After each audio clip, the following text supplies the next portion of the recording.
Untuk panjenengan yang lagi gembleng, barangkali punya pertanyaan atau ungkapan. Ya, coba maju sini.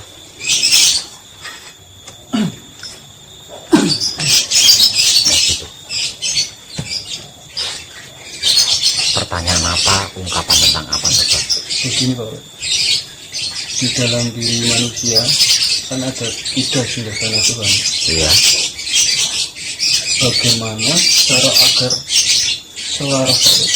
Misalkan contohkan ibaratnya kadang hati bicara ini, tapi kenapa ketika diolah dalam pikiran kok jadi berubah, jadi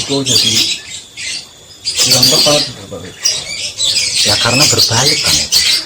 Seharusnya yang mengolah kan hati, bukan pikiran. Iya. Jadi pikiran itu mendapatkan asumsi, kemudian hati kita yang mengolah, bukan terbalik seperti Tapi itu. untuk kayaknya malah kebanyakan terbalik Pak. Yang menyaring itu hati. Bukan yang menyaring, yang mengolah. Ya misalkan kan contoh, misalkan saya ketika mencuri, kan ada rasa detak jantung dedegannya lebih cepat ya Pak. Sebenarnya apakah itu peringatan? Bukan peringatan, tapi jiwa kita itu nggak mau gitu. Nggak mau Ya sebenarnya. itu bentuk penolakan Bentuk dari jiwa penolakan. kita. Kalau soal penyelarasan 3 singgasana Tuhan di dalam diri, itu nanti motivasinya akan panjenengan dapatkan kalau panjenengan sudah selesai gembleng. Gitu. Kalau disampaikan sekarang, nanti gemblengnya jenengan bisa kemomoran. Artinya gemblengnya panjenengan itu sudah tidak murni lagi, karena mengejar misi, mengejar tujuan.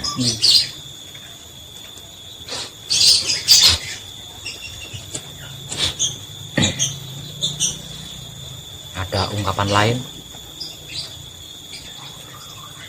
atau pertanyaan mungkin?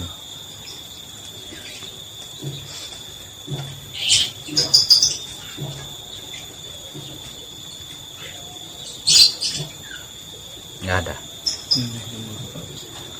Kalau nggak ada, nggak usah dirancang, nggak usah ngarang.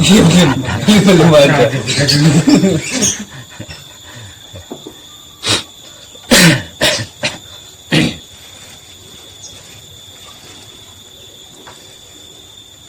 Seorang pelaku spiritual itu dituntut berkesadaran kontinu dan universal. Paham kontinu? Paham universal? Jadi setiap pelaku spiritual itu dituntut untuk selalu berkesadaran kontinu dan universal. Kalau tidak, banyak kecolongannya, banyak nggak taunya, banyak yang tertinggal, banyak yang tidak dapat kita pelajari. Dikarenakan hidup itu setiap detiknya itu berubah. Dan perubahan hidup yang terjadi di setiap detiknya itu berkembang maju, bukan surut. Perubahannya itu bukan surut, mengkeret, mindrep, itu bukan, atau mundur, itu bukan. Berkembang dan perkembangannya itu selalu maju, dan itu terjadi di setiap detik.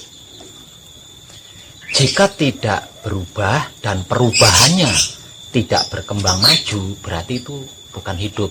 Semisal contoh, setiap detiknya berubah, tapi perubahannya itu tidak berkembang, tidak maju.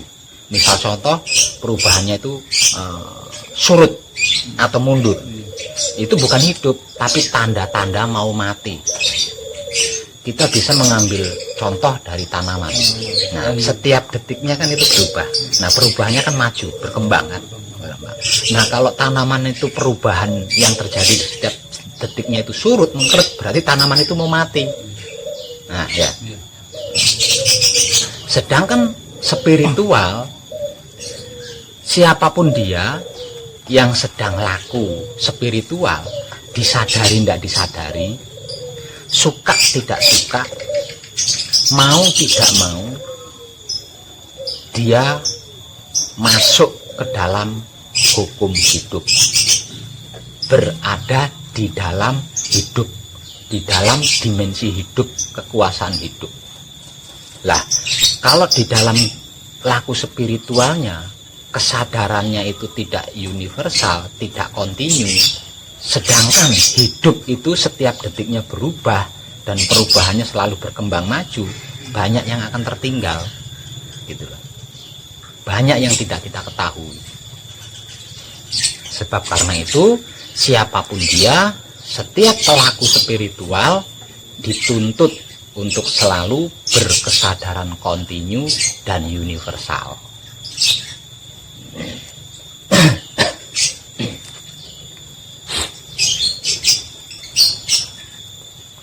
Nah, sekarang pertanyaannya,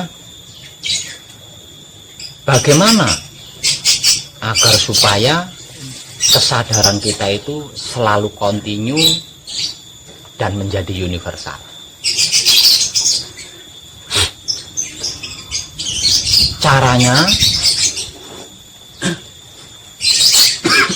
tebarlah kesadaran rasa cinta kasih sayang hidup itu sendiri kepada apapun, siapapun, dimanapun, hingga sampai kapanpun.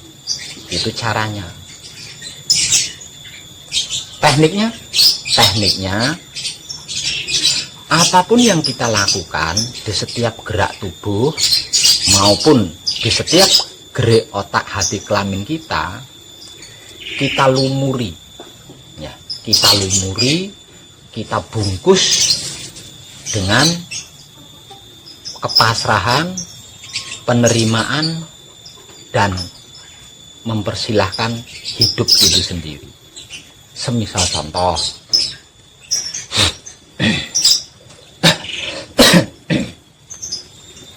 contoh, ada gerak dan gerik hendak merokok, ya. Semisal contoh, ada gerak tubuh kita dan gerik otak hati kelamin kita hendak merokok. Maka sebelum merokok, rokok yang hendak kita rokok ini kita sempurnakan terlebih dulu, ya, kita sempurnakan terlebih dahulu. Semisal contoh, rokok, kamu berasal dari Romo dan milik Romo. Sekarang akan aku kembalikan kepada Romo dengan sempurna melalui lakuku. Jadilah berguna bagi diriku, kanthi teguh rahayu selamat. Baru rokoknya kita nyalakan, kita hisap,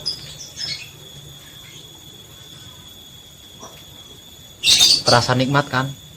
Matur nuwun Romo, atau terima kasih Romo. Ingat, Romo adalah roh mono. Roh itu suci, mono itu tunggal atau esa. Romo yang kalau dilengkapkan adalah roh mono, berarti maksud suci yang esa atau suci yang tunggal, nggak ada dua, ya. Lah nanti di sela-sela menikmati rokok ini, ketemu lagi nikmatnya, ketemu lagi asiknya. Nah, jangan lupa matur nuwun Romo atau terima kasih Romo.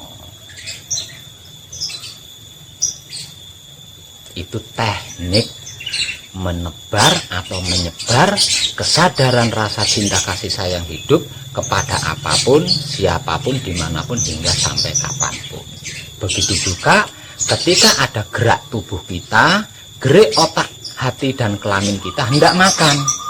Sebelum makan, kita sempurnakan terlebih dahulu makanan tersebut. Misal contoh,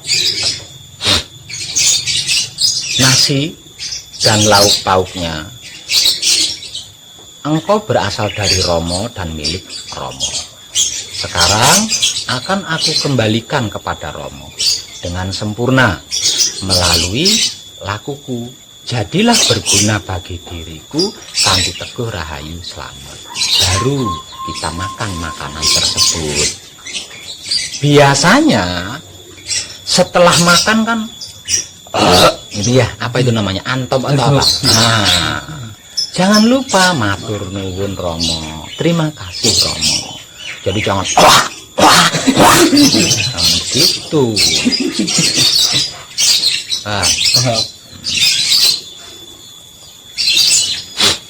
Nah, ini bisa dilakukan dalam apa saja, kan tadi kalimatnya kepada siapapun, apapun, dimanapun, hingga sampai kapanpun. Berarti kan tanpa terkecuali di situ.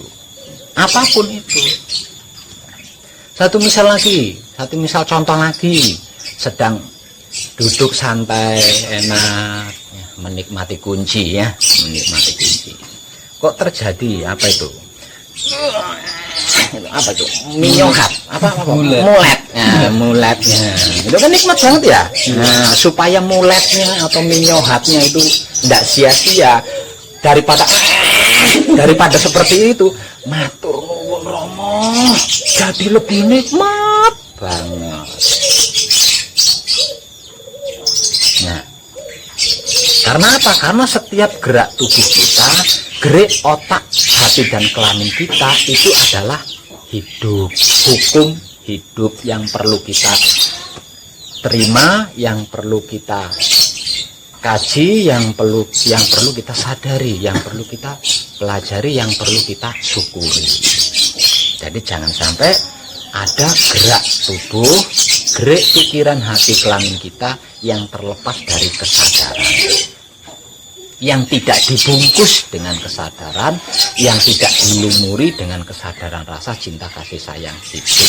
Karena kita sedang laku spiritual, suka ndak suka, mau ndak mau, disadari ndak disadari, kita masuk ke dalam hukum hidup, berada di dalam dimensi hidup. Maka apapun kejadian yang terjadi harus hidup, artinya harus tersadari. Caranya seperti itu. Satu misal contoh lagi duduk santai, nuntut brok, itu kan hukum hidup, bukan kehendak kita. Kalau kita tidak mau, kalau kita dibuat-buat juga tidak bisa kan. Nah, itu hukum hidup. Nah, jadi kalau pendesal terasa mau kentut, ada gerak tubuh, gerak otak, hati dan kelamin kita kok terasa mau kentut. Jadi jangan asal didunkan, jangan. Ya sekeluar-keluarnya, jika sudah keluar jangan lupa matur suwun Romo, terima kasih Romo. Gitu, jadi ya, jangan dibantu dengan medun. Jangan seperti itu, ya. Itu namanya bukan pelaku spiritual. Karena seorang pelaku spiritual, apapun itu dibungkus dengan kesadaran, dikaji dengan kesadaran, disyukuri dengan kesadaran, tidak asal.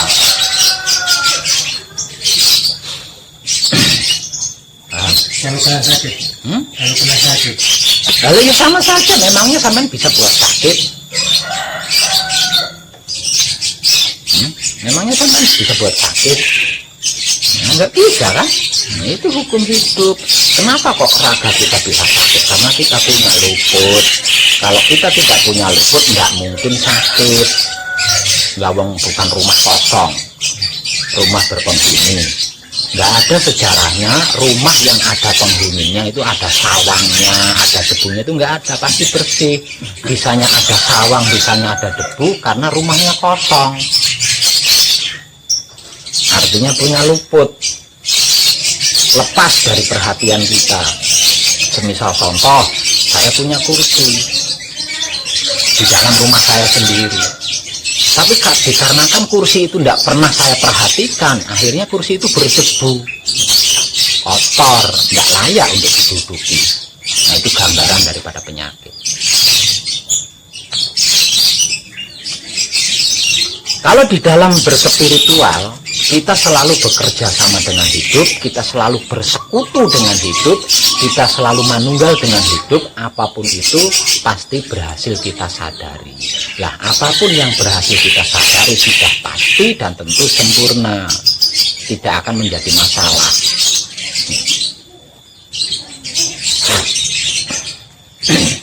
Begitu juga ketika BAB, ketika beol, nongkrong saking asiknya sambil ngerokok. Nah, jangan begitu, kita sedang berspiritual.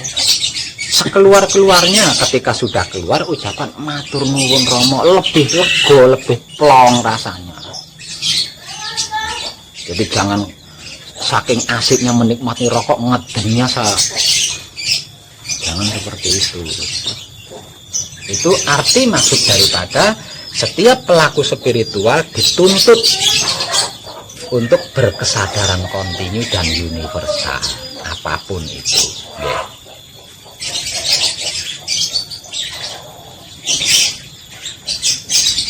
Kalau kesadaran kita tidak kontinu, tidak universal, sudah pasti, dan saya berani memastikan banyak yang tertinggal, banyak yang tidak kita ketahui, dikarenakan hidup itu di setiap detiknya berubah dan perubahannya selalu berkembang maju.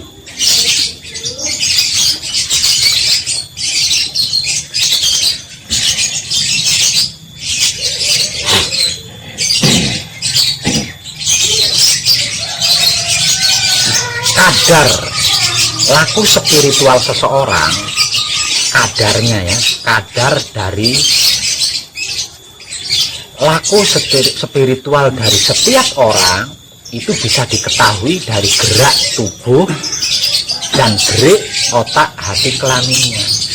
Jika ada gerakan tubuh, jika ada gerak otak hati dan kelamin yang tidak nyambat Romo, berarti kadar spiritualnya masih cepet, masih tipis.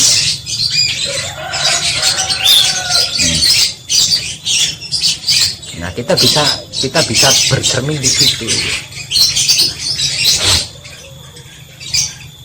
Terlebih lagi sebuah kenikmatan atau sebuah plong atau tentram yang kita dapatkan, kok sampai tidak mengucapkan terima kasih, sangat cetek spiritualnya, masih dekat, masih sedikit.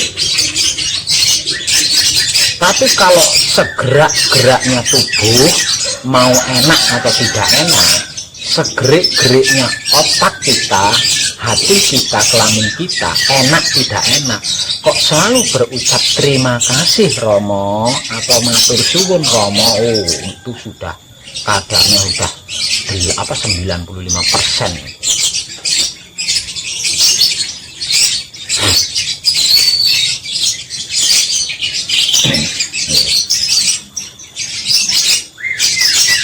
Kita belajar dari yang sepele-sepele saja, nggak usah yang muluk-muluk ya.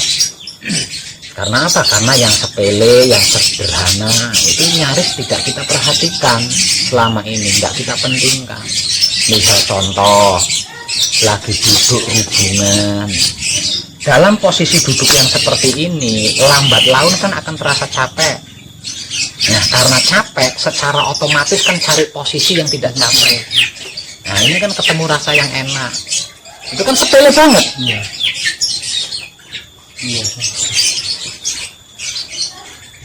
Tapi apa yang terjadi? Ya, tambah apa? Arogannya yang muncul. Karena capeknya hilang, berganti jadi enak, arogan yang muncul, bukan ucapan terima kasih. Nah, sepele kan itu. Nah, seorang pelaku spiritual harus sampai ke situ pengkajiannya, harus sedetail itu pengkajian. Kalau pengkajiannya belum sedetail itu, berarti spiritualnya masih cetek, masih dekat. Spiritualnya itu masih cetek, masih dekat, masih belum kemana-mana, masih di seputar itu saja. Yang kesimpulannya, kesadarannya belum kontinu, kesadarannya belum universal. Sebenarnya sederhana. Karena apa? Karena yang kita kaji juga sederhana. Tapi dikarenakan kesadarannya itu tidak kontinu, kesadarannya belum universal, yang sederhana ini jadi tidak sederhana lagi. Akan menjadi masalah. Hal-hal yang sepele, yang sederhana ini bisa jadi masalah. Sudah jadi masalah, terlewatkan lagi. Ini banyak yang seperti ini. Termasuk saya dulu juga sama seperti itu. Makanya saya bisa ngomong karena pernah mengalami, pernah melakukan.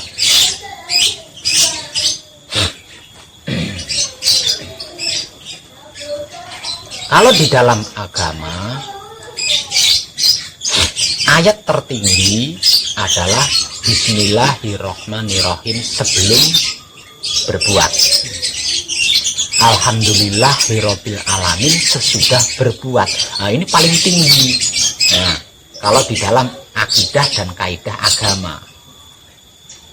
Nah, Bismillahirrahmanirrahim ini kalau dispiritualkan apa?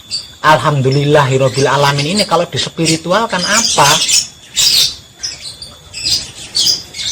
Semuanya kan menyebut Tuhan, semuanya kan mengembalikannya kepada Tuhan lagi. Nah, itu kan sepele sebenarnya. Karena saking sepelenya akhirnya disepelekan. Padahal itu penting. Padahal itu penting. Nah, itu kalau disederhanakan seperti yang sudah saya sampaikan tadi, kalau mau merokok disempurnakan, nah, dikembalikan.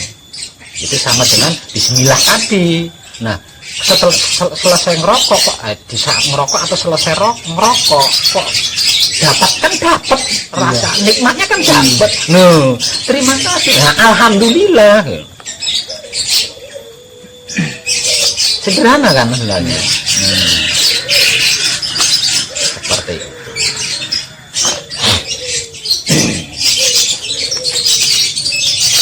Dengan melatih diri selalu menebar kesadaran rasa cinta kasih sayang hidup kepada apapun, siapapun, dimanapun, hingga sampai kapanpun, seperti cara dan teknik yang sudah saya sampaikan tadi,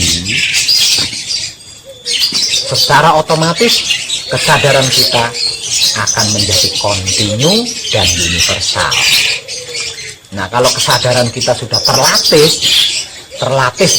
untuk selalu kontinu, terlatih untuk selalu universal, lah nanti setiap gerak tubuh, gerak otak, hati, kelamin kita itu sudah ndak kemomoran lagi.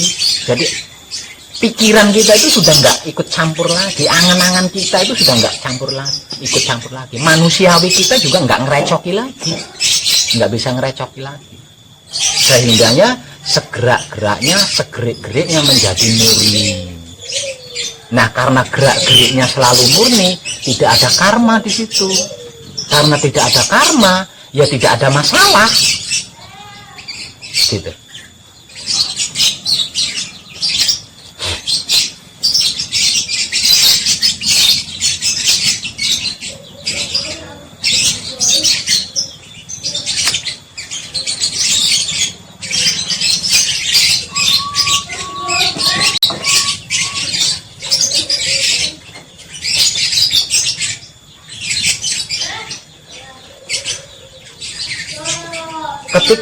Ketika sedang bersama saya, entah itu di saat kadangan atau tidak sedang kadangan, di saat saya mau makan atau sudah makannya, atau di saat saya merokok, atau di saat saya melakukan rekaman seperti ini, coba perhatikan gerak-gerik saya, perhatikan gerak-gerik saya.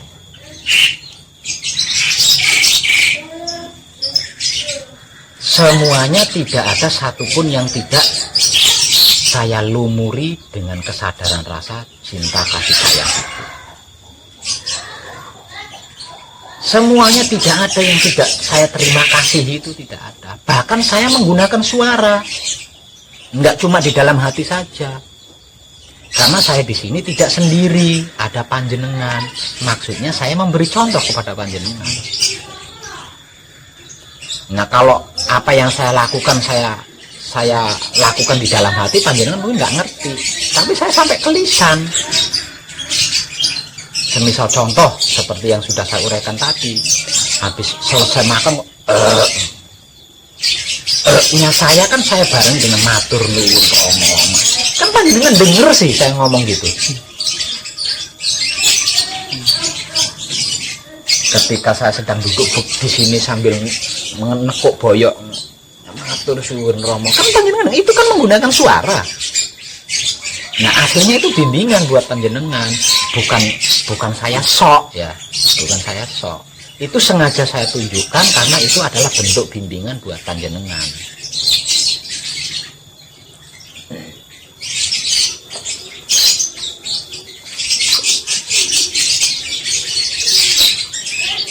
Kalau kesadaran kita belum kontinu, kalau kesadaran kita belum universal, wah kobol-kobol mas, banyak mumetnya. Karena apa? Karena sesuatu berharga kita lewati begitu saja. Nah apapun yang kita lewati, ini adalah bekal untuk apa yang kita hadapi nantinya. Nah kalau kita lewati, berarti kan kita tidak tahu. Nah kita menghadapi sesuatu di depan ini kita tidak punya cara. Iya karena caranya dilewati tadi. Caranya nggak kerekam tadi. Caranya nggak tersadari tadi. Gitu loh.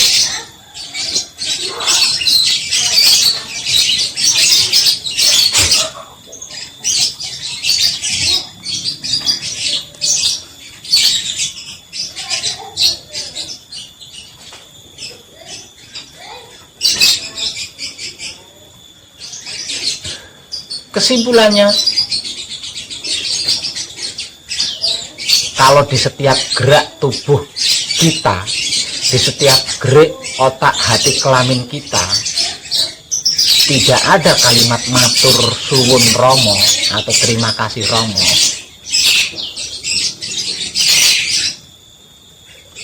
berarti laku spiritual kita pada saat itu belum maksimal dan kita sudah banyak meninggalkan sesuatu yang terjadi, dan itu akan menjadi sia-sia.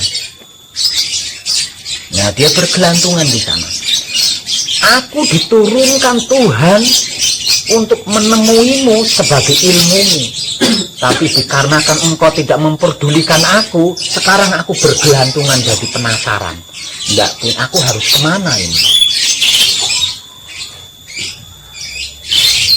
Aku harus kemana ini? Maka aku hanya diturunkan untukmu, sedangkan kamu tidak memperdulikan aku.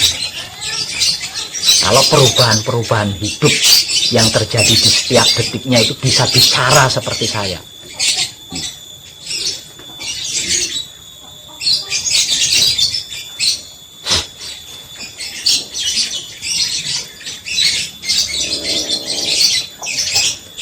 Kesimpulan kedua, setiap pelaku spiritual, disadari nggak disadari, suka tidak suka, dia sudah masuk ke dalam hukum hidup dan tinggal berada di dalam dimensi hidup atau ranah hidup. Kalau tidak bersekutu dengan hidup, kalau tidak bekerja sama dengan hidup, kalau tidak manunggal dengan hidup, masalah besar.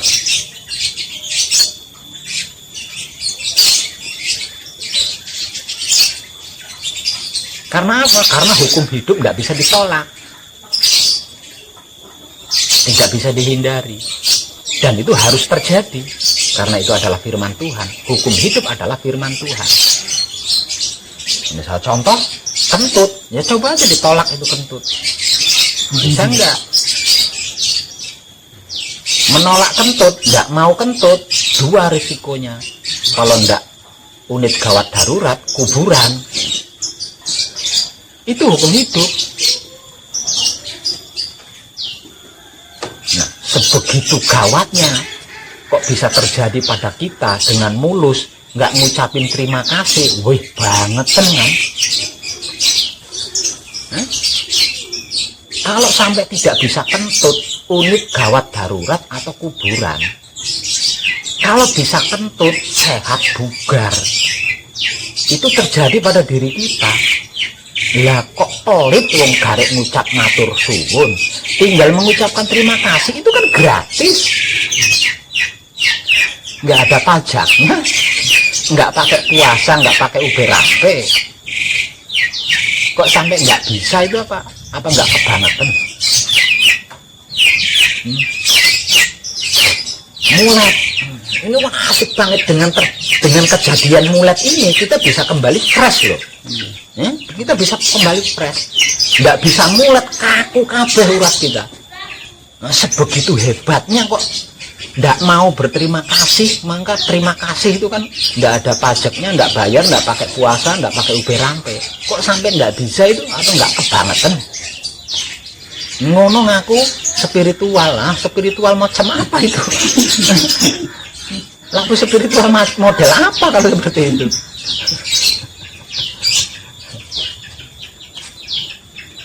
Nah, kita nggak usah bicara yang muluk-muluk, yang sederhana-sederhana, dan itu ada di dalam diri kita saja. Nggak usah jauh-jauh gitu. Nah, itu.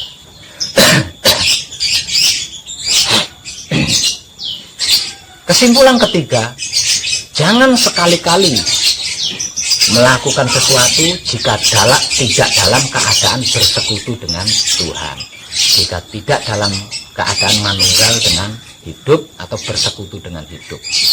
Nah,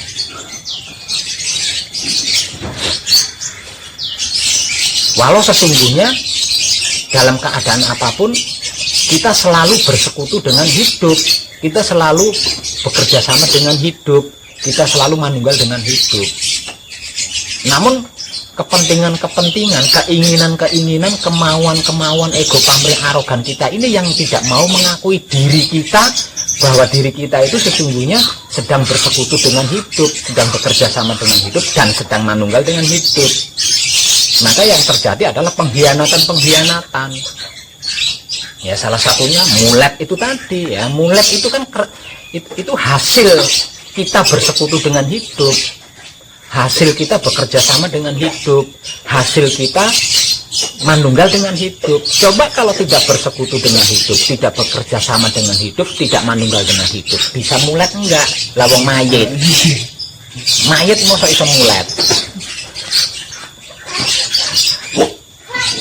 Nah itu sederhana, sepele, dan terjadi di setiap harinya pada diri kita. Nah, seorang pelaku spiritual dituntut untuk menyadari semua itu. Sebab karena itu dibutuhkan kesadaran kontinu dan kesadaran universal agar kita tidak kecolongan, tidak banyak yang terlewatkan. Sehingganya apapun kejadiannya, bagaimanapun yang terjadi, tersempurnakan, nggak ada yang sia-sia.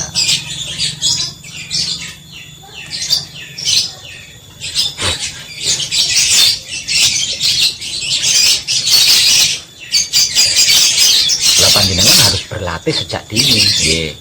Nanti selesai gembleng, panjenengan sudah terlatih, sudah terbiasa, karena pelatihannya sudah di sini. Jadi nanti setelah selesai gembleng, pulang dari sini, jenengan tidak gugup lagi menghadapi apapun, jenengan tidak gugup. Sudah penuh persiapan, sudah penuh kunci, sudah penuh kesadaran. Jadi tinggal praktek, tinggal action, praktek.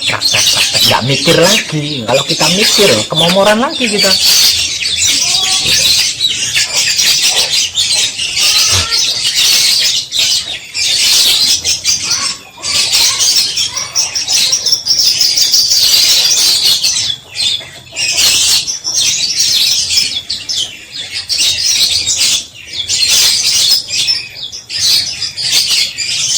Paham ya? Latihlah laku spiritual panjenengan sedini mungkin. Dengan apa yang sudah saya sampaikan tadi, ada pertanyaan?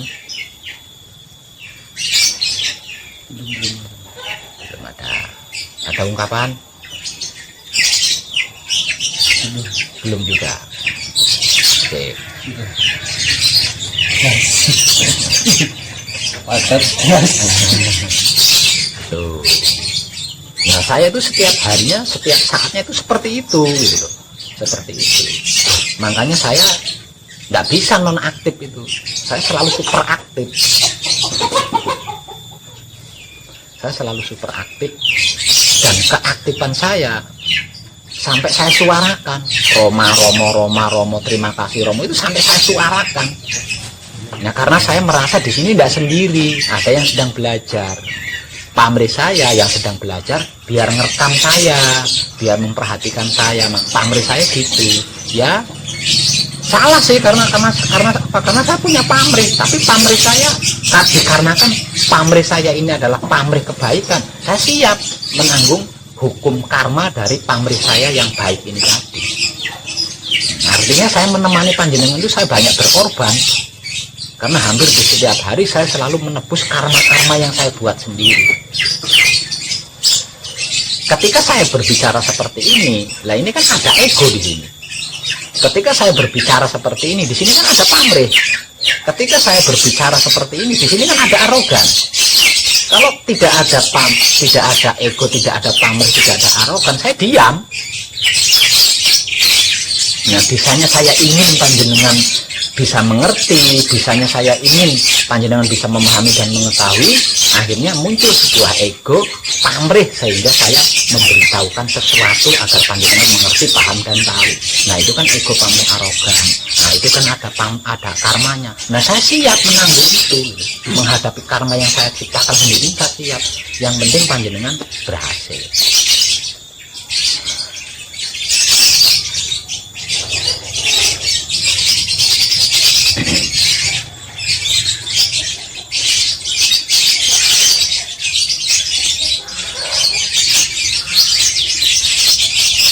Oke, padangan kita hari ini cukup. Nanti kita lanjut lagi di hari lain ya. Sukses buat panjenengan, tercerahkan ya. Mantap.